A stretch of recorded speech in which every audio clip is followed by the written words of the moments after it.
एमडीपीआई का paper template जैसे हमने आईआईटी का डाउनलोड किया, ये भी इसकी ऑफिशियल वेबसाइट से मिल जाता है। तो हर जर्नल का कोई ना कोई अपना टेम्पलेट होता है जिसको हम फॉलो कर रहे होते हैं। इसका कुछ इस तरह से फर्स्ट पेज होता है जिसमें हमें कुछ गाइडलाइंस दी होती हैं एब्स्ट्रैक्ट के हवाले से, या इसको टेम्पलेट को यूज़ कैसे करना है, इंट्रोडक्शन कैसे लिखना है। ये इसका लिंक है ओरिजिनल इसकी जो ऑफिशियल वेबसाइट है उसके हवाले से। तो अगर मैं इसको क्लिक करूँ तो ये हैं इसकी एमडीपीआई की इंस्ट्रक्शंस फॉर ऑथर्स गाइडलाइंस हैं। मैंने आपको पहले भी बताया था कि हमें डिफरेंट टाइप ऑफ हेडिंग्स मिलती हैं फॉर्मेटिंग के हवाले से। तो यहाँ पर मैं नीचे कुछ हेडिंग्स दी हुई, शॉर्टकट्स दिए हुए हैं। इनमें से मैंने देखा मेरे पास मैन्युस्क्रिप्ट प्रेपरेशन का ऑप्शन दिया हुआ है। मैन्युस्क्रिप्ट हम उसे ही कह रहे होते हैं जो हमारा ड्राफ्ट तैयार हो रहा होता है आर्टिकल का, जो हम खुद से लिख रहे होते हैं। तो अगर मैं इसको क्लिक करूँ तो यहाँ पर हमारे पास मैन्युस्क्रिप्ट प्रिपरेशन के कुछ पॉइंट्स आ जाते हैं जिसमें फ्रंट मैटर क्या होगा इसका, और मैन्युस्क्रिप्ट सेक्शन कौन कौन से होंगे, कौन से ऑप्शनल हैं, कौन से मस्ट हैं, ये सारी चीज़ें बताई जाएंगी। बैक मैटर में सप्लीमेंट्री मटेरियल्स होंगे। मेन हमारा कंसर्न है इंट्रोडक्शन के साथ। तो हम इंट्रोडक्शन की तरफ चलते हैं। ग्राफिकल एब्स्ट्रैक्ट है,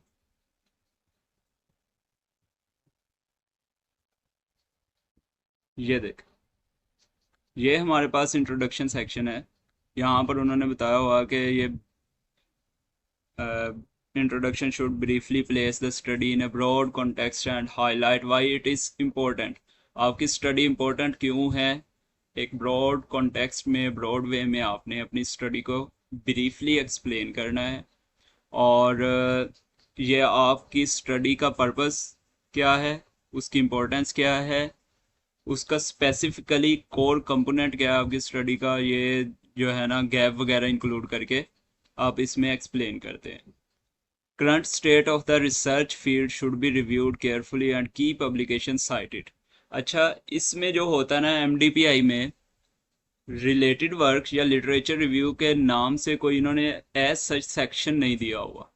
तो मोस्ट प्रोबेबली हम ट्राई करते हैं कि रिलेटेड वर्क का खुद से सेक्शन बना दें, क्योंकि कुछ इसके पेपर्स रिलेटेड वर्क्स के साथ दिए होते हैं, कुछ का रिलेटेड वर्क इंट्रोडक्शन के अंदर मर्ज किया होता है। तो उसके हवाले से ये कह रहा है कि ये क्लियरली डिफाइंड होनी चाहिए research publications, highlight controversial and diverging hypothesis when necessary. जो कंट्रोवर्शियल चीज़ें हैं या गैप के मुतालिक ये बात हो रही है कि गैप आपका क्या है, कंट्रोवर्शियलिटी क्या आ रही है, तो उसको आप जब ज़रूरी है कोई चीज़ बयान करना तो उसे आप उन हाइपोथेसिस को ज़रूर बयान करें, हाईलाइट करें। Finally briefly mention the main M of the work. कि आपका एम क्या है, आपकी स्टडी का फोकस किस चीज़ पर है, और आप किन चीज़ों को कंक्लूड करेंगे अपनी स्टडी के अंदर, ये आपने अपने इंट्रोडक्शन सेक्शन में बताना है। कीप द ये एक्चुअली एक्चुअली बेटा ये ना एम ऑब्जेक्टिव्स को कहते हैं। एम्स एंड ऑब्जेक्टिव भी कहते हैं, ऑब्जेक्टिव्स ही होते हैं। और कंक्लूजन जो होती है ना, मेन कंक्लूजन्स का मतलब है नॉवल कंट्रीब्यूशंस के, आपकी क्या इसमें कंट्रीब्यूशंस हैं। एक्चुअली ये वर्ड्स की गेम है, थोड़ा सा वर्ड्स आगे पीछे करके इन्होंने बताए होते हैं, वही फ्लो वही होता है जो आपको जर्नल एक बताया गया है। ठीक है, अच्छा, अब कैरी ऑन इसके करिए। मुताबिक जो है, अगर हम इंट्रोडक्शन सेक्शन को देखें तो यहाँ भी इन्होंने जो है ना एज सच कोई हेडिंग्स वगैरह का डिटेल्स में नहीं बताया हुआ, लेकिन इसकी अगर मुकम्मल गाइडलाइंस पढ़ें तो कहीं ना कहीं इसकी हेडिंग्स वगैरह के मुतालिक कुछ ना कुछ ज़रूर बताया होता है। अ, अगर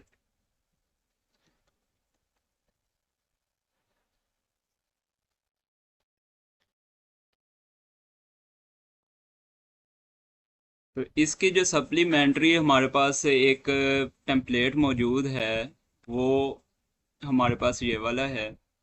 इसमें हम देखते हैं कि इंट्रोडक्शन सेक्शन को किस तरह से अरेंज किया गया है, इन्होंने कौन सी गाइडलाइंस दी हैं। यहाँ पर पैराग्राफ वही लिखा हुआ है जो बताया गया था। इसमें जस्ट एडिशन ये है कि आपने रेफरेंसेस इस तरह से देने हैं नंबरिंग की फॉर्म में, 2 से 3 इकट्ठे भी दे सकते हैं।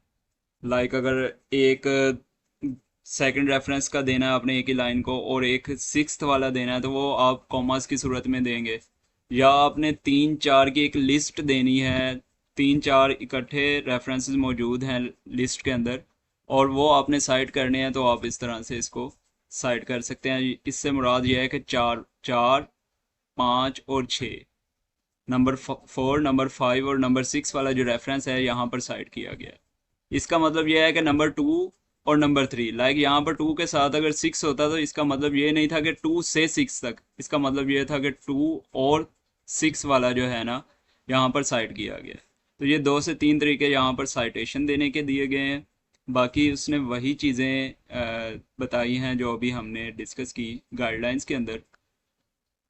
जस्ट हमने देखना यह है कि वहाँ पर आईआईटी में क्या था, 1.1 मेन सेक्शन को क्या कहा गया था, 1.1, लेकिन यहाँ पर इन्होंने क्या कहा है, 1 डॉट के साथ मेंशन किया। अच्छा, 1.1 की जो हेडिंग है ना, लाइक अगर मैं यहाँ पर 1.1 दूँ तो आपने इसको भी ऑटोमेटेड रखना है। वर्ड के अंदर आप जब स्पेस देते हैं 1.1 के बाद डॉट लगाने के बाद, तो वो खुद ब खुद ऑटोमेटेड हो जाती है, इस तरह का ऑप्शन आ जाता है। अगर आप मैनुअल रखेंगे तो वो आपको आपके साथ प्रॉब्लम क्रिएट कर सकती है हेडिंग। तो इसके साथ साथ अगर एमडीपीआई के साथ अगर देखें एमडीपीआई की गाइडलाइंस के मुतालिक, तो यहाँ पर भी इन्होंने ऑटोमेटेड दिया हुआ है। ऑटोमेटेड नंबरिंग देने की कोशिश करनी है। कहाँ से दी जाती है, यहाँ से 1 डॉट 1 ब्रैकेट, जो भी उन्होंने फॉर्मेट में यूज़ किया हुआ है टेम्पलेट के अंदर, वो आप यहाँ से दे सकते हैं।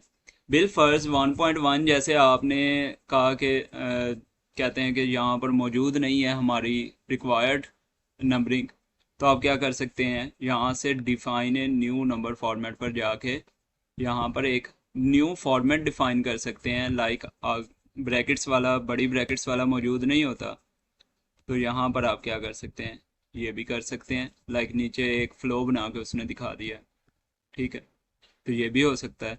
ये देखें, तो इस तरह से ऑटोमेटेड नंबर क्रिएट किए जाते हैं, खुद से डिफाइन भी कर सकते हैं और यहाँ पर मौजूद लिस्ट को यूज़ भी कर सकते हैं।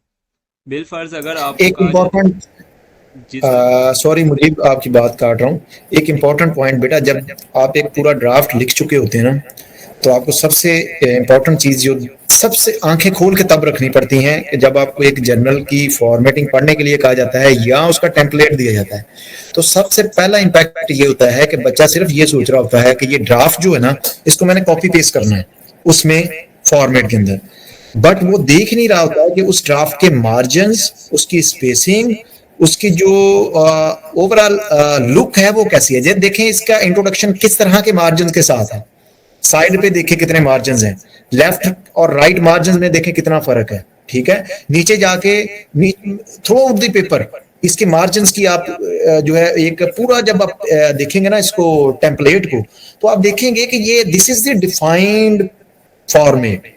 इसको आपने छेड़ना नहीं है, इसको आपने ये जो नंबरिंग साइड पे आ रही है लाइन नंबर्स, एक्चुअली टेक्स्ट के जो लाइन नंबर्स होते हैं वो आपने उसको भी जो है वो खत्म करना।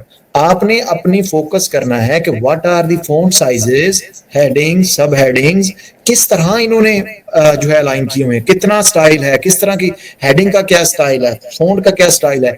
ये इसको ना कभी भी ये नहीं करना कि वहां से कॉपी करके इधर पेस्ट किया तो वो सारा स्टाइल खराब हो जाता है।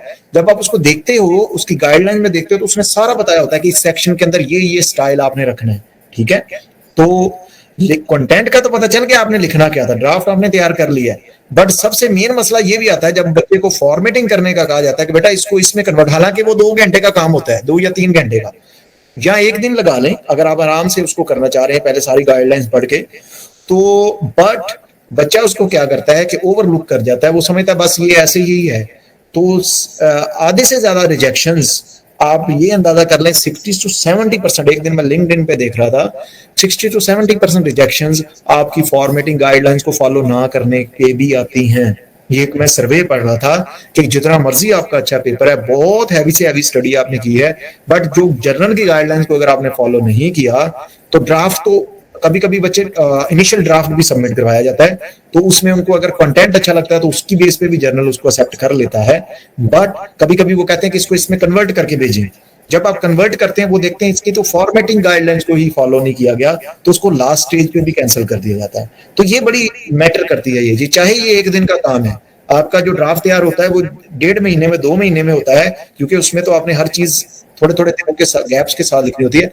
ये जो टेम्पलेट है या फॉर्मेट है ये 1-2 दिन में हो जाता है, बट अगर आप इसकी ईच एंड एवरी हेडिंग सब हेडिंग को गौर से देखें कि किस तरह मैनेज करना है, ठीक है, तो इसको ऑटो मैनेज भी किया जाता है थ्रू ओवरलीफ और जो है लेटेक्स। इंशाल्लाह वो मैं आपको जब ये पूरा पेपर की एक जो स्ट्रक्चर तैयार कैसे होता है, होता क्या कुछ किस तरह मैनेज करना होता है, उसके बाद आपको ऑटो मैनेज का तरीका भी बताऊंगा और बड़े अच्छे वेज आपको इंशाल्लाह सिखाएंगे, ताकि आप ये मैनुअल मैनेजमेंट के झंझट से भी बाहर निकले। बट जितनी देर तक ये नहीं होता, आपको ये तो पता हो कि इस तरह की फॉर्मेटिंग होती है, मैनुअली भी होती है और ऑटो मैनेज भी होता है, ठीक है। चलें नेक्स्ट मुझे। अब यहाँ पर आपने यहाँ पर नंबरिंग जो दी हुई है टेम्पलेट के अकॉर्डिंग 1 डॉट, इसको आप चेंज नहीं कर सकते। इसके साथ जब आप हेडिंग को सिलेक्ट करेंगे दोबारा से वही बात आ गई कि यहाँ पर इन्होंने ऑटोमेटेड स्पेस दी हुई है, स्पेस बिफोर पैराग्राफ और स्पेस बिफोर आफ्टर पैराग्राफ।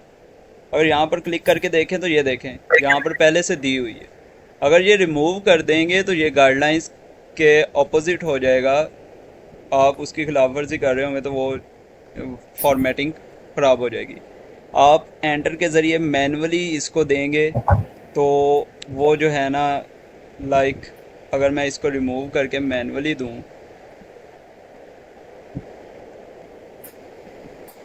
तो यहाँ पर ये देख इसकी स्पेस कुछ और तरह से आ रही है।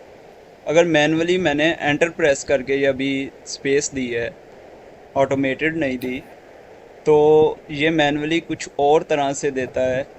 अगर हम ऑटोमेटेड दें तो ये कुछ और तरह से एक अलाइंड वे में हमें स्पेस ऐड करके देता है, जो कि टेम्पलेट के अकॉर्डिंग होती है। तो इस तरह से आपने टेम्पलेट के अकॉर्डिंग ऑटोमेटेड टूल्स को यूज़ करते हुए स्पेस बिफोर पैराग्राफ और स्पेस आफ्टर पैराग्राफ, ये इसका नाम और है। इसका जो फॉन्ट स्टाइल भी देखें, फॉन्ट स्टाइल देखें इसका कौन सा है। जी सर, इसका font times new Roman style नहीं इसका है। है प्लेटिनो।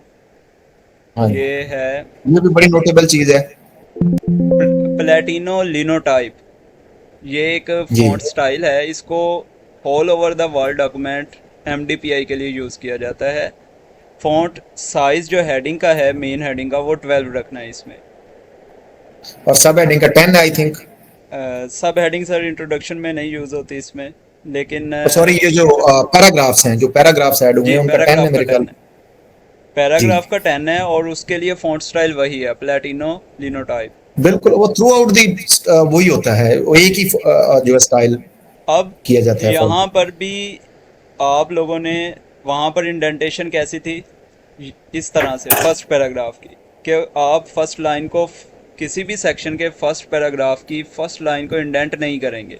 लेकिन यहाँ पर एमडीपीआई के अकॉर्डिंग आप क्या करते हैं, फर्स्ट लाइन को इंडेंट करते हैं। फर्स्ट पैराग्राफ की भी फर्स्ट लाइन इंडेंट होती है और उसके सब्सीक्वेंट यानी सेकंड, थर्ड और फोर्थ जो पैराग्राफ आने हैं सेक्शन के, वो उनकी लाइन भी फर्स्ट लाइन इंडेंट होती है। फॉन्ट साइज 10 है इसका और हेडिंग साइज क्या है, 12 है इसका। और अगर इसकी सब हेडिंग्स की बात की जाए तो उसमें हम इसको इटैलिक रखते हैं और उसमें 10 इसका यूज़ होता है फॉन्ट साइज। तो ये हमारी गाइडलाइंस है इंट्रोडक्शन की। बिल फर्ज अगर आपने यहाँ पर मैं एक पॉइंट ऐड करना चाहूँगा लास्ट में, वैसे तो ऑलमोस्ट मुकम्मल हो गया है, तो लास्ट में मैं एक पॉइंट ऐड करना चाहूँगा जिसमें ये है कि अगर बिल फर्ज आपने कॉपी करके इधर पेस्ट कर लिया और यहाँ सारी फॉर्मेटिंग ख़राब हो गई, लाइक मैं यहाँ से अगर इसका एक पैराग्राफ उठा के लाता हूँ और इसमें पेस्ट कर देता हूँ, एक ये चीज़ है कि आपने यहाँ पर पेस्ट कर दिया और आपको नहीं पता कि वो ये टाइम न्यू रोमन में है और ये प्लेटिनो लिनोटाइप में है। अब ये कैसे करेंगे हम इसको सेम, अगर तो आपने इसको सिलेक्ट करके कर दिया, इसकी जगह पेस्ट कर दिया, फिर तो वो कोई मतलब कि ना चांस ही नहीं बचता ठीक करने का। अगर इसकी बजाय नीचे कहीं पेस्ट हो गया है, गलती से इस तरह हो गया है, तो आप क्या करते हैं, एक ऑप्शन ऑटोमेटेड यूज़ होता है वर्ड के अंदर, ये इजीनेस के लिए बता रहा हूँ, हर किसी ने कॉपी पेस्ट नहीं करना है इसको यूज़ देखने के बाद। तो फॉर्मेट पेंटर को यूज़ करते हैं आप, और इसको जो है ना, जितनी आपकी फॉर्मेटिंग ख़राब हुई है, टेक्स्ट स्टाइल वगैरह या फॉन्ट साइज़, उसको आपने इस ब्रश के ज़रिए सेलेक्ट कर लेना है, तो ये आपका फॉन्ट स्टाइल और फॉन्ट साइज़ उसमें चला जाएगा।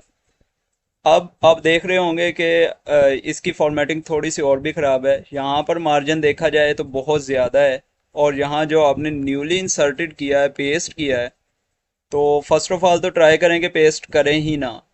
लेकिन अगर कर लिया है तो फिर आप क्या करते हैं, आप ऊपर वाले पैराग्राफ को सिलेक्ट करें, यहाँ पर आप इसको देखते हैं, ये मार्जिन को कंट्रोल करने के लिए इसे आप यूज़ कर सकते हैं। लाइक अगर देखें तो जहाँ पर ये मौजूद है, अगर इसको आप सिलेक्ट करके इस ऑप्शन को आप उठा के इधर ले आए, तो ये आपका इजीली उसी तरह से बन जाएगा जैसे आप यूज़ करना चाह रहे हैं। देखें, अलाइन हो गया खुद ब खुद।